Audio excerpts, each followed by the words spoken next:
I'm Buzz. Welcome back to the channel where we uncover the latest in K-pop, from exciting comebacks to the controversies shaking the industry. And today, we have to talk about something that's been making major headlines in Indonesia and the K-pop concert world. The alleged embezzlement case involving Mecimapro and the investment for Twice's concert. Yes, you heard that right.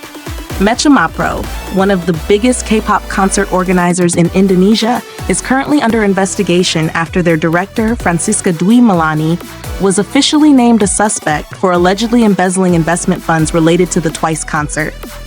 This is huge, not just because it involves a massive amount of money, but because Mecimapro has been a trusted name for years when it comes to bringing top K-pop acts to Indonesian fans. So let's go through what really happened, why this case exploded, and what it might mean for the future of K-pop concerts in Indonesia. And of course, I'll share my honest thoughts along the way, because honestly, this case raises a lot of questions. According to the report from Polda Metro Jaya, everything started back on October 17, 2023. PT Media Inspirasi Bangsa, or PT-MIB, entered into a financial partnership with PT Melani Citra Permata, also known as Mecimapro, to help fund the Twice concert. In that agreement, Mecimapro offered PT-MIB a 23% profit return. That's a pretty tempting deal, and because of that, PT-MIB decided to invest 10 billion rupiah. Now here's where things start to go wrong. The concert happened, but the promised profits never came. In fact, even the initial investment, that 10 billion rupiah, wasn't returned. After waiting and trying to follow up, PT-MIB decided to take legal action because there was no sign of repayment or clear communication. AKBP Rionald from Polda Metro Jaya confirmed that PT-MIB officially filed a police report in January 2025 under case number LPB 187 LATS IS 2025 SBK Polda Metro Jaya. They also submitted several pieces of evidence, including the original cooperation agreements, payment proof, a contract termination letter, and multiple warning letters, also known as samasi. Basically, they had everything on paper to prove they had made a legitimate investment. But still, nothing came back. Now, from a fan's point of view, this case feels surreal. Mecimapro is known for handling major K-pop concerts, from Super Junior to 17, NCT, and of course, Twice. They've built a reputation over years for professionalism and strong relationships with Korean agencies. So for a situation like this to happen, involving accusations of financial misconduct, it's a serious blow not only to the company's name, but also to the trust of investors and fans alike. And here's the thing, PT-MIB actually tried to solve this issue privately at first. According to their lawyer, Aldi Rizky, they didn't go straight to the police. They first attempted to resolve it amicably through discussion and mediation, what they called a musyawara or family approach. But apparently, Mecimapro didn't give a positive or constructive response. That's when PT-MIB sent formal legal warnings demanding repayment and contract cancellation. Even then, there was no reply. No return of funds. Nothing. That's when PTB decided they had no choice but to report the case officially. And honestly, that's understandable. If you've invested 10 billion rupiah and waited patiently only to get silence, what else can you do? Now, here's where it gets more serious. The investigation moved quickly, and by September 2025, Francisca Dwi Melani, the director of Mecimapro, was officially detained. She was held from September 9th to September 28th, and then her detention was extended until November 7. The police confirmed that the case had reached the Stage 1 process, meaning the files were already sent to the prosecutor's office for review. If the prosecutor finds everything complete, the case will move to P21, which means it's ready for court. But if the prosecutors need more clarification, investigators will have to supplement the documents. Right now, the file is still being examined.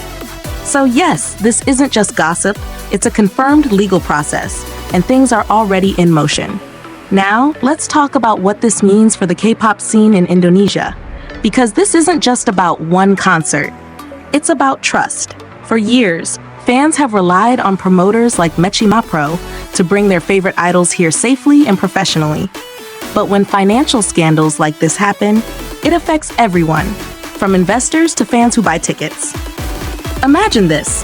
You're a business investing in a K-pop concert because you believe in the growth of the industry and you trust the organizer.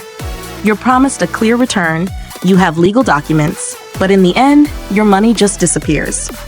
That doesn't only hurt you financially, it damages the credibility of the entire concert ecosystem. I also want to talk about how this impacts fans emotionally. Because whenever something like this happens, it's not just business people who feel betrayed, it's the fans too. Fans spend millions on tickets, merch, and travel just to see their idols live. So when behind the scenes there's alleged financial misconduct, it makes you wonder, were those ticket prices fair? Was that money managed properly? Was everyone treated honestly? As someone who follows K-pop closely, I've always admired how Indonesia has become one of the biggest markets for live shows. The enthusiasm here is unmatched. But at the same time, it's heartbreaking to see that success being shadowed by controversies like this. Now, I want to be fair here. It's important to note that as of now, the case is still under legal process. Francisca Milani has been named a suspect, but until the court rules, she's not officially guilty. There could be sides of the story we don't fully know yet. Maybe there were misunderstandings, maybe delays in accounting, or mismanagement rather than intentional embezzlement. We just have to wait for the full trial to know for sure. Still, even with that said, the impact is already real. Trust takes years to build, but seconds to break. Mecimapro has worked with massive names in K-pop, and once trust with sponsors and partners is damaged, it's extremely hard to rebuild. Now, this is where I want to hear from you, Buzz family. Do you think this case will make investors more cautious about funding K-pop concerts in Indonesia? Because in my opinion, yes, at least in the short term. Big investors might hesitate to partner with local promoters unless there's more transparency and better accountability. And that's something I think the industry really needs to improve on. Concerts today aren't small-scale events. They involve international logistics, huge budgets, and thousands of fans. There has to be better communication between investors, organizers, and even fans. Personally, I think the K-pop industry here needs some form of regulation or standardized framework for concert financing, something that protects both investors and the public. Because right now, a lot of these partnerships rely heavily on mutual trust.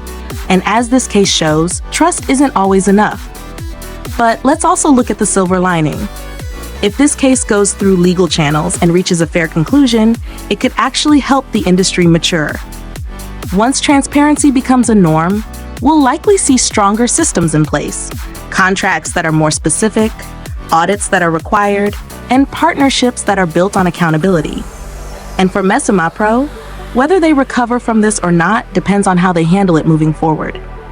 If they take responsibility, clear things up publicly, and cooperate with the authorities, maybe they can still regain part of their reputation. But if they stay silent or deny everything without transparency, fans and investors will probably turn their backs permanently.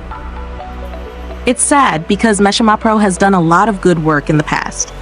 They've brought joy to thousands of K-pop fans across Indonesia, and seeing that name associated with something like embezzlement feels disappointing. But maybe, just maybe, this can be a wake-up call for everyone involved in the entertainment business. Now, let me ask you something. Do you think this case will affect how fans see future Mecimapro concerts? Would you still trust an organizer involved in a legal case like this? I'm really curious about your thoughts because this isn't just about money. It's about integrity and whether fans can feel safe supporting an event when trust has been broken. For Twice fans specifically, I know this situation doesn't directly involve the group or JYP Entertainment. They're completely uninvolved in the business side of the Indonesian organizer. But it's unfortunate that Twice's concert, which should have been remembered for joy and fandom unity, is now associated with a financial scandal. It's also worth mentioning that cases like this can affect future concert opportunities too. Korean agencies may become more cautious in partnering with certain local promoters, especially if there's any legal history involved. So the ripple effect goes far beyond this one incident. At the end of the day, I think what this teaches us is that passion alone isn't enough in the entertainment world. Professionalism and ethics matter just as much.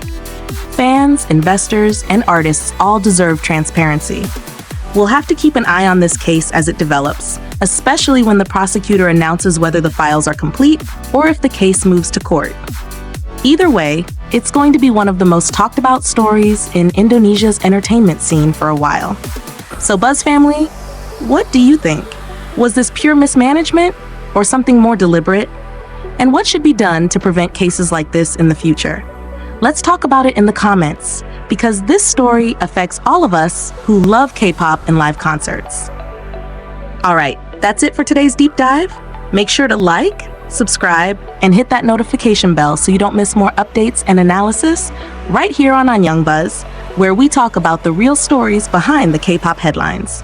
Until next time, keep the buzz alive, and I'll see you in the next video. Annyeong!